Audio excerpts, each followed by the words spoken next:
Hello guys, good evening.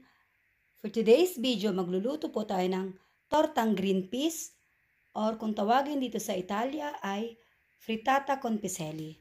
Ang mga ingredients ay green peas or piselli,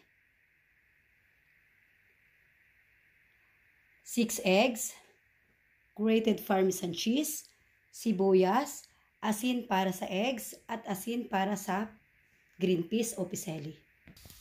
First guys, igisa muna natin ating mga sibuyas until mag-golden brown. Kailangan guys, lutuin natin guys ang sibuyas para lalabas yung tamis niya. Eto guys, malapit na maluto. Wait pa natin ng konti. Pag ganito na guys ang ating sibuyas, pwede na natin ilagay ang ating piseli o green peas at hayaang magisa. Lagyan natin ng asin at ibit natin ng itlog, ilagay ang asin at Parmesan cheese. Eto guys, ready na ating green peas. I-separate na natin. Eto guys, pwede na nating paghaluin. I-mix well lang guys, tapos iprito na natin. Lutuin natin ang both side. Eto guys, nabaligtad ko na. Antayin na lang natin maluto yung other part.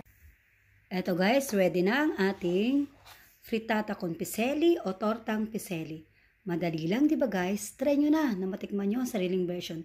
Thanks for watching guys. Ingat po kayong lagi. God bless. Bye!